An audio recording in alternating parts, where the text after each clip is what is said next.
We get asked a lot when creating reports, can you create narrative outputs based on scores? And the answer is absolutely yes.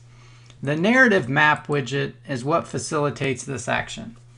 So to begin, when you log into the narrative map widget, it asks you, what is this based on? Is this based on the response to a question, or is this based on a score value?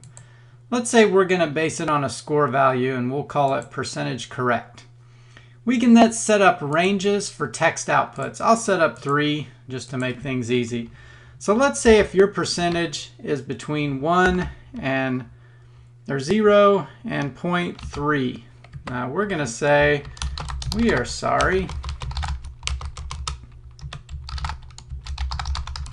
you failed. And then we'll kind of copy this concept forward. So let's say between 0.3 and 0.7, you did okay.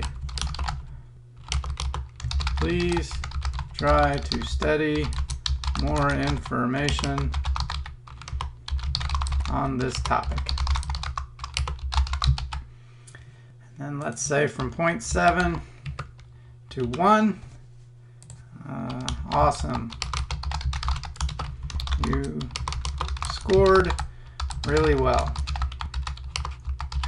Okay, so what that does is it evaluates top down. So the first time a condition is hit, it's going to put that information in. So if it lands between 0 and 0.3, it's going to say, we're sorry you failed.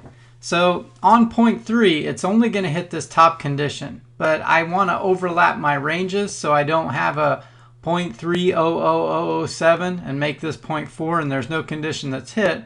So the next time I start with the same one I set in the prior range. It won't get hit if it's 0.3 because it'll be evaluated top down. This condition will get hit first. If it lands between 0.3 and 0.7, it's going to give this information, and so on. I can add images to that. So let's say we want to say we are sorry you failed, and we add some type of frown image, or if you're awesome, we added some type of gold star. You can add images to this as well. But let's just kind of see it play out. So on screen, it's going to show we're sorry you failed. Now it's based on percentage correct. So when we do this eyeball, let's generate some random values, but let's find percentage correct, which is right here. So let's make it 0.6. When we preview this report, we should see some type of information that says you need to study more on this topic. So this is a great example of, man, this does not look very good. So we'll do a little conditional formatting on this to make it look better. So this looks like a 50-50 exchange, but somewhere in here we've made some type of mistake. So I'm going to go to this table property and look at it, and it says it's defaulting to 500 pixels. If we erase that value, it should adjust to this 50%. But let's just go ahead and say the width of this is 50 and the width of this is 50. So I'm clicking on the individual widgets and setting them up to share. So hopefully that's all it's going to take. Let's do the percentage correct again to be 0.15 to preview that report so we don't have that text overlap.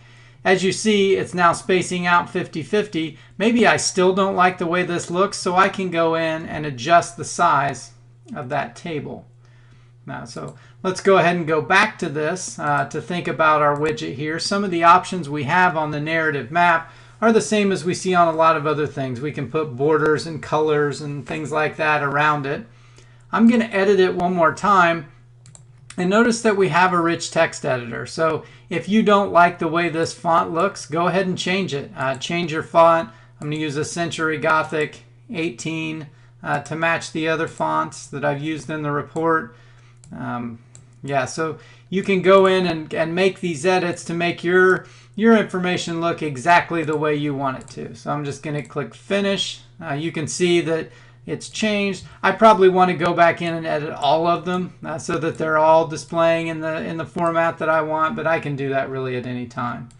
So I have that configured. I have my narrative map configured. Just be aware that you could put really anything you wanted in here. So you could put some type of link in here. So let's say the link, the display text is more info. and the URL is www.google.com. You can set that up so it displays on the output, so when the candidate gets that report or something like that, they can click on the more info link and that'll give them additional information. So that's what we call the narrative map widget. The use case really centers around I have a score or I have a question response and I want to give the candidate some text output to give them more information. It could be educational, it can be developmental, or it can also be evaluative. So that's what we call the narrative map widget.